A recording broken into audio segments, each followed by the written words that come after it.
要说人们对李煜的第一印象，首先就是他的文采非常好，其次便是他与小周后的爱情故事。但我们似乎都有意无意地淡化了李煜的本来角色——封建皇帝。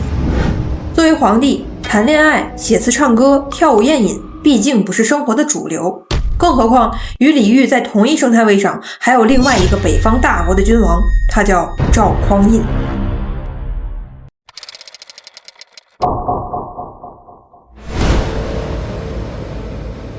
宋太祖赵匡胤有一句广为人知又极为霸气的语录，叫做“卧榻之侧，岂容他人酣睡”。而这句话正好是赵匡胤说给李煜听的。公元974年，宋军兵临城下，李煜惊慌失措，派大臣徐铉到汴京去求和。徐铉对宋太祖说：“多年以来，李煜对待您就像儿子对待父亲一样孝顺，您为什么还要讨伐南唐呢？”没想到赵匡胤完全不搭理这种道德绑架，反而反口问使者说：“那你倒说说，父亲和儿子能分成两家吗？”徐铉被怼得无话可说。1个月后，宋军的攻城越来越紧，李煜再派徐铉去恳求宋太祖，前后后讲了数千言。赵匡胤是越听越烦，最终受不了了，发怒说道：“你什么都不要再说了，江南没有罪，李煜也没什么罪，但现在朕要混天下为一家，朕的床边怎么能让别人睡觉打呼噜呢？”所以，作为君主的李煜，自从登基当皇帝之后，首先面临的不是权力的滋味，而是来自北方大国的压迫与威胁。或许有小伙伴说，天无二日，一山不容二主，跟北宋和赵匡胤干就完了。但现实情况却很遗憾，李煜继位之时的情况非常不妙。5年前，北方的大国还是后周，那个时候，宋世宗柴荣御驾亲征，志在竞夺由南唐控制的淮南之地。南唐的第2位皇帝，也就是李煜的父亲李璟，一开始也准备跟柴荣硬碰硬的较量一下，但谁都没有想到，这场对抗后周的战争彻底拖垮了南唐。在接下来的时间里，南唐在淮河一线领土被一口气夺走了10个州，打到最后，李璟不得不再割让4州土地，并去除皇帝称号，采用后周纪元，迁都到南昌府，才勉强求得和平。然而，内忧外患总是同时爆发的。南唐刚迁都没多久，李璟又遭遇了元太子李弘济突然暴毙，而其他子嗣则趁机掀起夺储之争。另外，又有一些大臣开始别有用心地利用夺储再煽动朝堂上的党争。最终，内外交困、备受打击下的李璟，又不得不在自己生命的晚年强撑起精神，艰难地大开杀戒，一手平定了所有的反对派，然后把皇位交给了一向不掺和争政者的李煜，随后便溘然长逝了。这一年，李璟46岁，而新皇帝李煜25岁。所以李煜25岁登基的情况就是，其父李璟刚刚淮南大败，国家损兵折将，丧失领土，国库因连年的战争早已空虚，朝廷内外惊慌失措。李煜能做的，大约也就是像他父亲那样，勉强支撑住局势罢了。此时，北方强国已经变成了北宋，而处理好与北宋或者说与赵匡胤的关系，变成了李煜政治生活中的头等大事。《全唐文》卷128记载了南唐后主李煜登基后给赵匡胤所写的即位上宋太祖表，其文开篇的第一个字就是臣字，可见李煜对北宋的恭谦态度。尽管南唐已经称臣纳贡，但李煜依然要以卑辞训语来换取赵匡胤的宽容，生怕惹怒了北方而招致意外纠纷，以给赵匡胤用兵的理由。此外，李煜在礼节上也是更加小心。李煜举行登基大典的时候，宫门口曾经立了金鸡杆，而赵匡胤听说之后呢，对李煜还敢继续用这种以天子之礼，大为恼火，并且以此来责问南唐的使者陆昭福。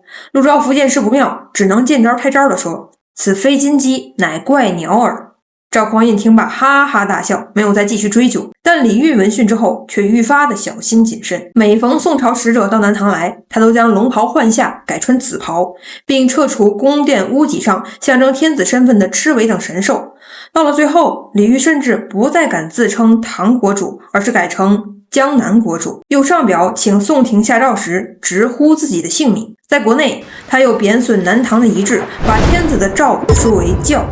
宗室子弟全部降低封爵，王降级到公，公降级到侯，又把各大衙门统统改名降级，如中书省门下省改为左右内史府，翰林院改名为修文馆，此外，官职名号也都降级更改，尽量的避免与宋朝重名。李煜的这些举动究竟能否真正改变北宋对南唐的态度，我们暂且不表。不过我们可以明显的看到，虽然李煜的皇位是从天而降的，虽然李煜更喜欢谈恋爱和艺术创作，但历史毕竟给他送到了皇帝这个岗位上，他也就不得不硬着头皮去干工作了。而且你还别说，李煜干的确实是有模有样，甚至可以评价为挺不错的。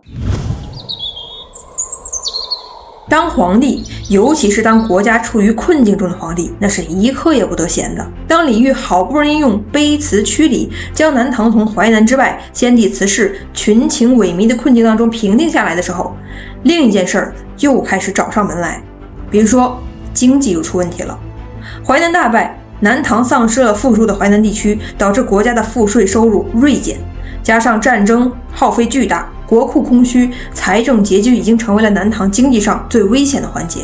更何况自从先帝李景末年以来，南唐每年入贡后周动辄数十百万，宋朝建立之后，这个数字又攀升到了千万级别。虽然名义上进贡献的是土产和宝物，但实际上其中铜钱的占比很大，这就导致了南唐的国家财富被北宋硬生生地啃下了一大块。尽管南唐铜冶业的发展较好，也不足以支撑如此沉重的负担。这个问题倘若不解决，国家财政萎靡，百姓无以为生，该怎么办呢？李煜给我们展示了一手神来之笔，那就是货币双轨制。公元964年，乾德2年春天，李煜下诏全国范围内行用铁钱。新货币制度之下，每10钱当中以铁钱6权、铜钱4权来配置。经过一段时间的试用，铁钱顺利的被南唐老百姓所接受，流行于境内。于是李煜在适时的停止在民间使用铜钱，把铜钱专做进贡北宋之用。这样一来，民间和进贡是完全的2套经济系统。北宋就是拿走再多的铜矿，也不耽误老百姓们行用铁钱，可谓是既缓解了铜荒，还保证了进贡，也维持了境内的商品流通，一举多得。等到经济问题也暂时缓解之后，李煜又开始着手处理因老爹晚年辣手索命、大开杀戒而造成的政治问题。李煜采取了较为明智的态度，大大缓和了朝中两派的倾轧，使得南唐越是到了后期，政治上反而是越趋向于稳定。而且即便南唐和李煜的日子每况愈下，但李煜采用的通判制度、重用承新堂官员等等，却逐渐成为了强化中央的一种制度。而这个制度对唐宋之际中央集权制度向君主集权制度的发展产生了不小的影响。君主集权制度既然在南唐这样一个濒危小国首先获得突破，这不能不说是一种历史幽默。这样看来，我们的主人公李煜受命于危难之际，凭借书生之才，便使得南唐政治和经济危机都有所改善，似乎有2把刷子。其实吧，李煜的刷子可不仅仅这么简单。虽然从根本上来说，李煜所采取的措施并不足以扭转南唐的颓势，而且卑礼侍宋，频繁入贡，又无异于饮鸩止渴，但李煜只是不喜欢皇帝这个职业，而对这个职业约束自己的种种责任，他可都是在勉强努力坚守着呢。简单来说，你可以摸鱼，但不能真菜。甚至到了最后，面对北宋的大军压境，李煜出于收拾残局的责任，义不容辞地给赵匡胤老哥来了一套迎面痛击。本质上来说，南唐是否能够继续存在，完全不在于李煜怎么做，而是要看北方大国的态度。当年北方大国后周打到长江边上，便接受了南唐的求和，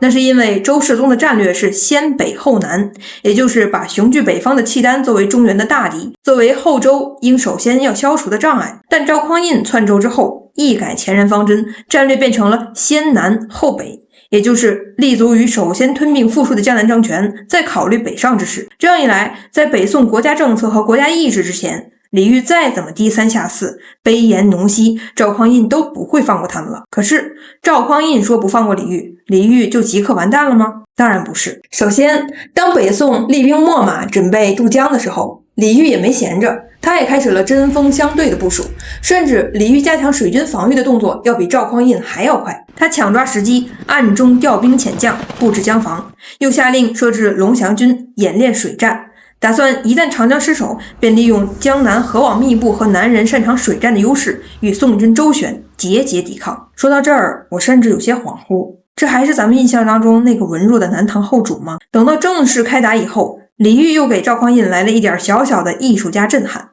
当时的江南大小政权星罗棋布，赵匡胤按照战略地位和难易程度逐一消灭。荆湖之战，北宋2月底到达战场，3月初攻破城池，战斗历程用时3天。灭后蜀之战，北宋12月中旬入蜀，正月初后蜀投降，战斗历时15天。灭南汉之战，北宋9月发兵，10月克赵州和贵州，11月克连州，正月克英州、雄州，2月灭国，战斗历程100余天。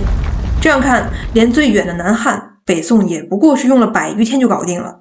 如今江南豪杰纷纷折戟，南唐盟主又大多被灭国，北宋极目江南，发现只剩下一个会吟诗作对的李煜，那一统天下匡复宇内，岂不是指日可待，克日平定了？在这样的想法之下，北宋2路大军再加1路漕运，浩浩荡荡的出发了。然而令人没有想到的是，这场攻城血战一打就是1年多。虽然此次战争以李煜投降、南唐灭国而告终，但我们仍要客观地说，战斗当中李煜可是对赵匡胤一点都没手软。在军事上，李煜发动了南唐所有的水寨战船，将他们密密麻麻地布列在江岸，形成了一道甚难攻克的防线。后勤上，长江防线以内的城池又提前开始了修缮加固，使得节节抵抗的战略执行得非常到位。金陵城内，李煜又早早地积聚了大批粮草，为的就是打持久战。而为了解决军费问题，李煜又发动鼓励豪强富商出钱出力的支援前线。其实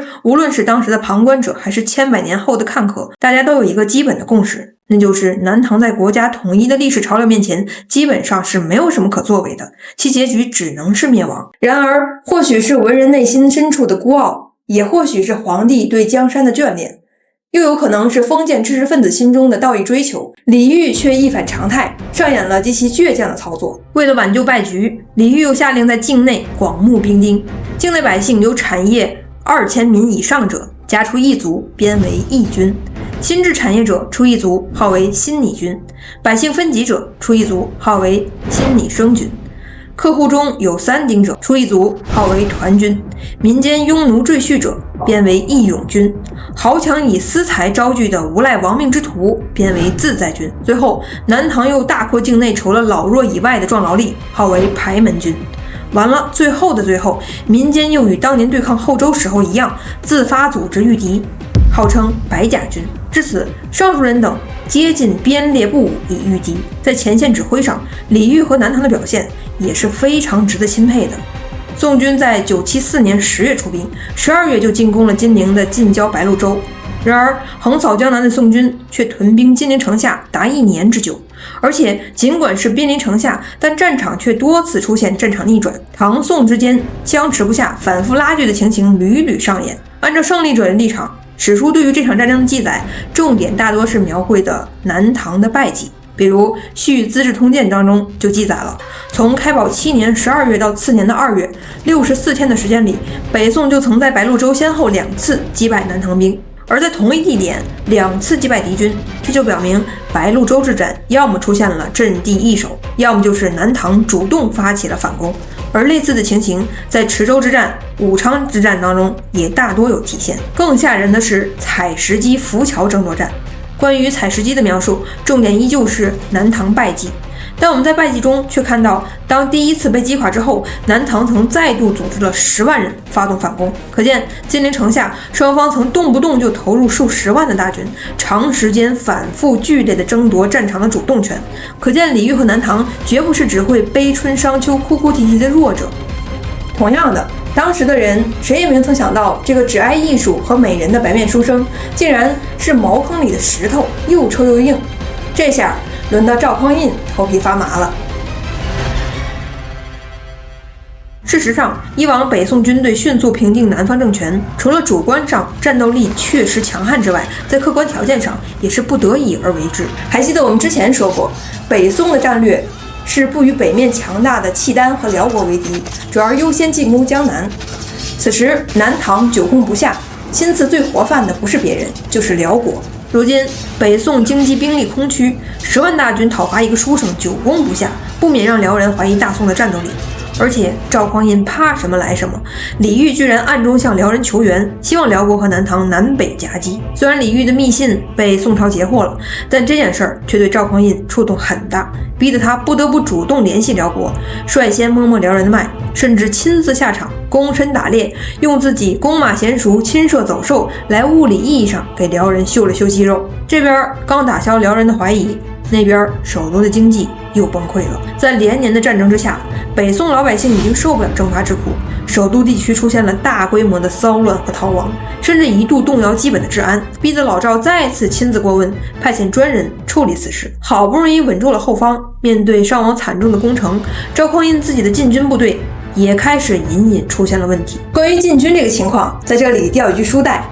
唐朝后期藩镇割据，为了有效地压制藩镇，一段时间以来的政权都会把自己的嫡系力量塞入到禁军里，然后大大加强禁军的力量。这既可以巩卫京城，又可以削弱地方，基本上解决了唐末以来藩镇做大的问题。但这样做也带来新的问题，那就是后周到北宋的时候的禁军实力空前强大，他们的意志往往能够直接左右政局的走向。所谓另立新军以图富贵，可以说是那个时代司空见惯的事儿了。远了不说，赵匡胤本人就是被禁军推举出来，在陈桥兵变才夺了后周江山的。本来禁军推举你是为了跟你吃香喝辣，现在久攻不下，伤亡惨重，胜利遥遥无期，禁军们就不会跟你老赵这么客气了。赵匡胤当然知道禁军一肚子的邪火无处可发泄，而且再这样下去，前线军队极有哗变的风险，甚至会出现另外一个黄袍加身掉过头来攻打自己。他自己怎么上位的，赵匡胤最清楚。为了防止这种风险，赵匡胤不得不退而求其次。在《续资治通鉴》卷8当中，我们能够明显看到老赵在动摇，甚至一度打算撤军休整，下次再说。可以说，此时亡国的李煜已经跟开国的赵匡胤打得平分秋色，难分伯仲了。当然了，赵匡胤的意见最终被其他大臣劝阻住了。大家指出，我们的仗打得艰难，南唐也好不到哪儿去，不如坚持一下再退兵也好，对各方面都有交代。也正因如此，北宋才最终凭借实力和意志赢得了这场战争。赵匡胤成为了终结五代十国的雄主，而李煜被俘，则成为了五代十国结束的一个符号。过去我们在讲述李煜的故事的时候，往往都会瞩目于他的文学和艺术成就，尤其在写词这件事上，更是空前绝后，被人称作是词帝。而今天我们从皇帝的视角来打开李煜，就会发现，虽然李煜的才华之路犹如江河滔滔，但却在亡国前后判若两人。早年间身居帝王之位的李煜，在优渥的物质和精神条件加持之下，确实展现出了非常耀眼的才情光芒。比如书法，李煜自己独唱的金错刀笔法，大字纵横自如，小字错落有致，洒脱自然，自成一家。再比如绘画，可谓是花鸟鱼虫、人物山水，无一不精，无一不妙。据史料记载，李煜的画作至少有纯净的雪雀、生动安隼、繁茂的杂禽花木、坚韧竹枝图、霸气的云龙风虎图、傲骨的秋枝砒霜图。在李煜这些画作当中，在溥仪诞生之时就曾经引起了巨大的轰动。南唐到宋代的周文举、唐熙雅等大画家都深受其影响，称赞这些作品是清爽不凡，颇得荒野萧疏之气韵。再比如诗词散文方面的文学成就，那就更不用说了。李煜几乎是凭借一己之力，大大拓展了中国人在写词这件事上的题材、词风、技巧上的上限。然而尽管成绩耀眼，但我们还是不得不指出，李煜早年间在宫廷生活当中的创作，其实大多是宫廷宴乐的点缀，难掩其中艳词艳曲的色彩基调。那李煜究竟何时达到了空前绝后的艺术水平呢？答案正是国破家亡之后，故国毁灭，命运凋零。李煜在从昔日的帝王之尊跌落至阶下囚，这不仅仅是身份和地位的剧烈反差，还交织着愧对祖宗江山和百姓嘱托的自责和遗憾。等到他被抓到汴京的时候，曾经金碧辉煌的宫殿变成了囚禁他的牢笼，曾经前呼后拥的繁华只剩下孤寂与凄凉。在这种巨大的变故当中，李煜的心境也经历了深刻的转变。那个醉心诗词歌赋、权力意志的君主，变成了一个饱尝人间冷暖、深谙世态炎凉的词人。他的词作也从亡国之日开始由昔日的轻吟浅唱，变成了句句断肠的悲歌。诸如雕栏玉砌应犹在，只是朱颜改，独自莫凭栏，无限江山，别时容易见时难。40年来家国，3000里地山河，等等等等。凡是那些能够被入选语文课本、被无数中国人反复诵读的词句，都是李煜将亡国之痛、故国之思、人生遗憾写尽写透的作品。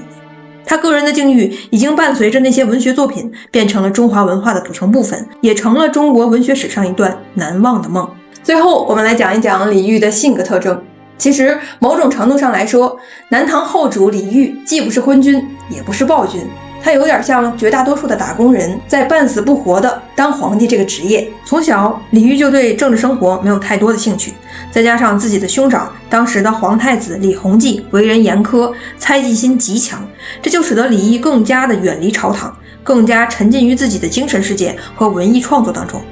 而这种对政治的无感就成了李煜终身拧巴的一个主要原因。至于后来在巨大的军事压力和内忧外患之中，李煜仍旧能进行一定程度的经济改革、稳定政治以及对抗北宋，并且做得还颇有一些成绩。可以理解为，我李煜虽然不喜欢当皇帝这个职业，但历史既然选择了我，我也一定会尽力去干。李煜并不是一个懦弱的小丑式的亡国之君，尽管他失败了，但我们仍旧能够看到他治国有守文之美，处事有明断之称。甚至在书法、绘画和诗词散文作品当中，还隐藏着一股大丈夫的风骨和英气。然而本质上，他却只是一个凡夫俗子而已。